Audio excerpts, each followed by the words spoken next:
আলাইকুম সবাইকে আমন্ত্রণ জানাচ্ছি এবি নিউজ দুপুরের সংবাদে। আপনাদের সঙ্গে আছি আমি তাবাসসুম আনিকা। গত কয়েক সপ্তাহ ধরে সবজির দাম অস্বাভাবিকভাবে বৃদ্ধি পাওয়ার পর অবশেষে কিছুটা স্বস্তি দেখা দিয়েছে। মৌসুম শেষ, সরবরাহ কম এবং বৃষ্টির অজুহাতে রাজধানীর সব বাজারে সবজির দাম বাড়লেও এখন দেখা যাচ্ছে ৮০ থেকে ১০০ টাকার ঘরে থাকা সবজিগুলোর দাম কিছুটা কমে এসে ৬০ থেকে ৮০ টাকায় নেমে এসেছে। শুক্রবার রাজধানীর বিভিন্ন বাজারে দেখা গেছে প্রতি কেজি গাজর বিক্রি হচ্ছে ৮০ টাকায়, শসা ৮০ টাকা, ঢেঁড়স ৬০ টাকা, কাঁকরোল ৭০ টাকা, করল্লা ৮০ টাকা, বরবটি ৮০ টাকা, ঝিঙা ৮০ টাকা, চিচিঙ্গা ৮০ টাকা, কচুর লতি ৬০ টাকা, পটল ৬০ টাকা, বেগুন ৮০ টাকা, ধুন্দুল ৮০ টাকা। পাশাপাশি প্রতি হালি কলা বিক্রি হচ্ছে ৪০ টাকায়। অন্যদিকে পেঁয়াজের দাম কিছুটা স্থির থাকলেও কাঁচা মরিচের দাম এখনও চড়া। প্রতি কেজি বিক্রি হচ্ছে ২৪০ টাকায়। পেঁপে ৪৯ টাকা, কচু ৬০ টাকা, মিষ্টি কুমড়া ৩০ টাকা আর টমেটো প্রতি কেজি বিক্রি হচ্ছে ১৬০ টাকায়। এমন পরিস্থিতি থেকে বোঝা যায় বাজারে কিছুটা স্বস্তি এলেও সবজির দাম এখনও পুরোপুরি নিয়ন্ত্রণে আসেনি।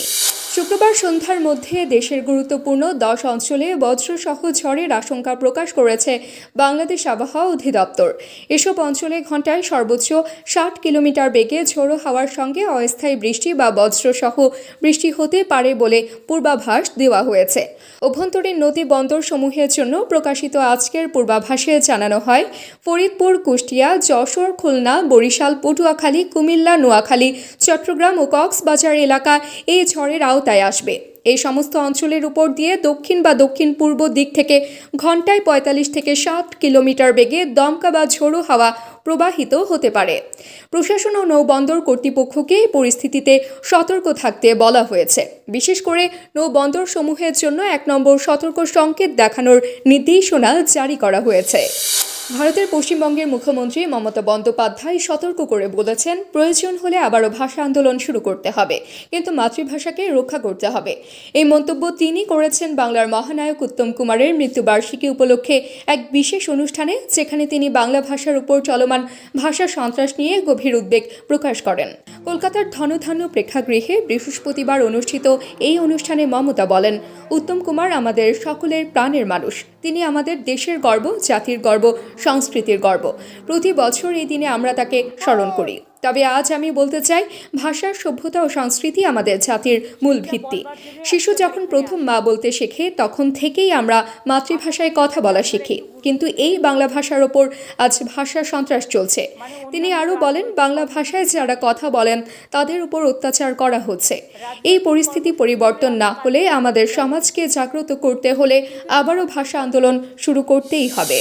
থাইল্যান্ড ও কম্বোডিয়ার মধ্যে গত এক দশকের মধ্যে সবচেয়ে ভয়াবহ সীমান্ত সংঘর্ষের দ্বিতীয় দিনেও অস্থিরতা অব্যাহত রয়েছে।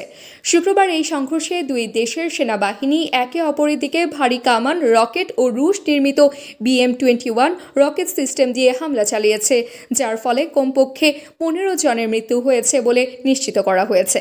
বার্তা সংস্থা রয়টার্সের প্রতিবেদনে জানানো হয়, সংঘর্ষের এই ধ্বংসযজ্ঞে ব্যাপক হতাহতের ঘটনা ঘটেছে। থাইল্যান্ডের সেনাবাহিনী জানিয়েছে, ভোরের আগেই উবন রাজচাথানি ও সুরিন প্রদেশে কম্বোডিয়ার সেনারা এই হামলা চালিয়েছে।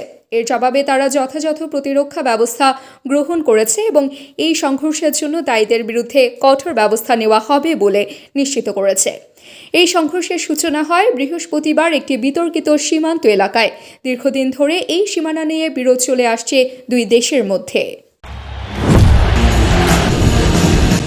পাকিস্তান অধিনায়ক সালমান আলী আগা সম্প্রতি শেরি বাংলা জাতীয় ক্রিকেট স্টেডিয়ামে অনুষ্ঠিত বাংলাদেশের বিপক্ষে সিরিজ শেষে এক সংবাদ সম্মেলনে একাধিক বিষয়ে নিজের মতামত প্রকাশ করেছেন। দেশজুড়ে আলোচনার কেন্দ্রবিন্দুতে থাকা এই সিরিজে বাংলাদেশ জিতলেও এর উইকেট পরিস্থিতি নিয়ে পাকিস্তান অধিনায়ক একেবারেই সন্তুষ্ট নয়। তিনি বলেছেন, উইকেট নিয়ে আমি কিছু বলিনি, আমি শুধু বলেছি আমাদের এশিয়া কাপ ও বিশ্বকাপের প্রস্তুতির জন্য এটা আদর্শ উইকেট নয়।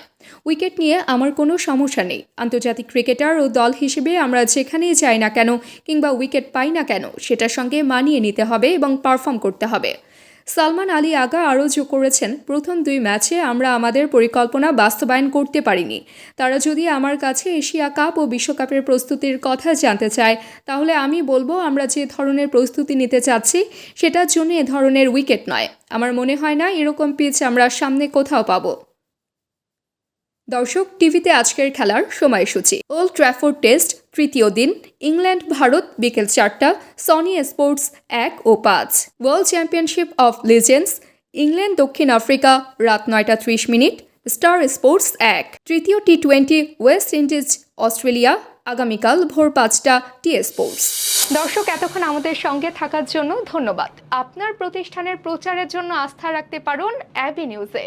যে কোনো বিজ্ঞাপন দিতে যোগাযোগ করুন স্ক্রিনে থাকা নাম্বার ও ইমেইলে। সর্বশেষ খবর পেতে চোখ রাখুন আমাদের ফেসবুক পেজ ও ইউটিউব চ্যানেলে। আমরা আছি ইনস্টাগ্রামেও। সেই সঙ্গে সবশেষ সংবাদ পেতে ভিজিট করুন আমাদের ওয়েবসাইট www.abnewsinternational.com-এ।